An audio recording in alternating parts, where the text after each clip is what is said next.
Central হলত নতুন ৰাষ্ট্ৰপতি দ্ৰৌপদী মুৰ্মুৰ শপত গ্ৰহণ। গোপনীয়তাৰ শপত বাক্য পাঠ কৰোৱাই সৰ্বোচ্চ ন্যায়ালয়ৰ মুখ্য ন্যায়াধীশে। এই অনুষ্ঠানত প্ৰাক্তন ৰাষ্ট্ৰপতি ৰামনাথ কোবিন্দ, উপৰাষ্ট্ৰপতি এম ভেংকায়া নাইডু, প্ৰধানমন্ত্ৰী নৰেন্দ্ৰ মোদী উপস্থিত। ৰাষ্ট্ৰীয় ভাষা হিন্দীত শপত বাক্য পাঠ পঞ্চদশ ৰাষ্ট্ৰপতিৰ। मैं द्रौपदी मुर्मू ईश्वर की शपथ लेता हूँ कि ईश्वर की शपथ लेती हूँ कि मैं श्रद्धापूर्वक भारत के राष्ट्रपति के पद का कार्यपालन करूँगी भारत के राष्ट्रपति पद का कार्यपालन करूँगी तथा अपनी पूरी योग्यता से संविधान और विधि का परिरक्षण, संरक्षण और प्रतिरक्षण करूँगी और मैं भारत की जनता की सेवा और कल्याण में निरत रहूँगी 25 জুলাই অৰ্থাৎ সোমবাৰে দেশৰ পঞ্চদশ ৰাষ্ট্ৰপতি হিচাপে শপত গ্ৰহণ কৰে দ্ৰৌপদী মুৰ্মুৱে। সংসদ ভৱনৰ চেণ্ট্ৰেল হলত পুৱা 10 বজাত নৱনিৰ্বাচিত ৰাষ্ট্ৰপতিগৰাকীক পদ আৰু গোপনীয়তাৰ শপত বাক্য পাঠ কৰোৱাই দেশৰ সৰ্বোচ্চ ন্যায়ালয়ৰ মুখ্য ন্যায়াধীশ NV ৰামনাই।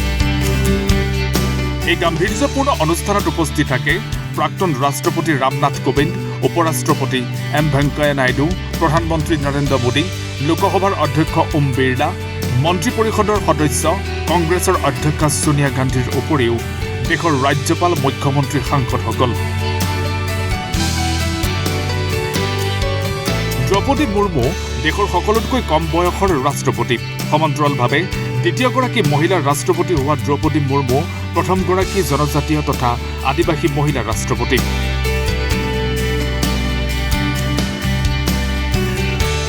যেতিয়া দেশে 50 সংখ্যক স্বাধীনতা দিৱস পালন কৰিছিল তেতিয়া মোৰ ৰাজনৈতিক জীৱন আৰম্ভ হৈছিল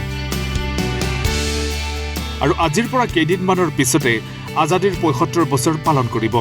এনে সময়ত নতুন দায়িত্ব লাভ কৰিছো। এই সন্দৰ্ভত আৰু কি কয় নৱনিৰ্বাচিত ৰাষ্ট্ৰপতিগৰাকীয়ে। आज से कुछ दिन बाद ही देश अपनी स्वाधीनता के 75 वर्ष पूरी करेगा।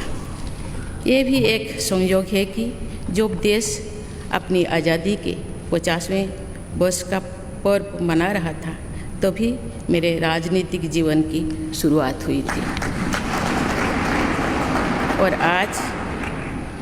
आज आज़ादी के 75वें वर्ष में मुझे ये नया दायित्व मिला है।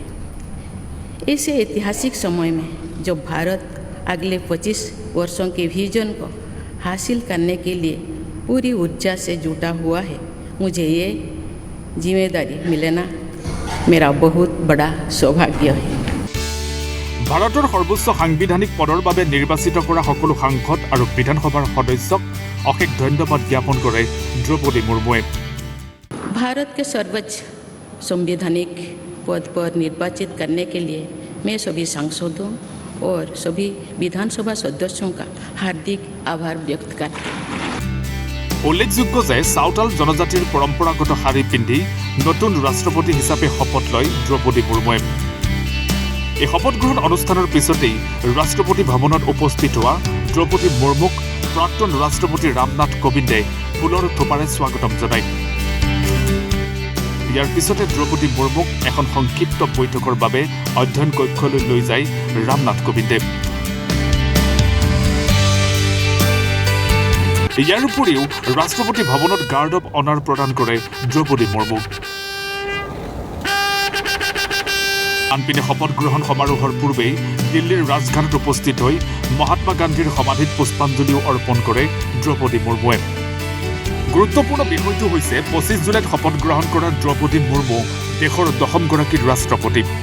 1977 চনৰ পৰা ধাৰাবাহিকভাৱে 25 জুলাইত শপত গ্ৰহণ কৰি আহিছে 10গৰাকী ৰাষ্ট্ৰপতিয়ে।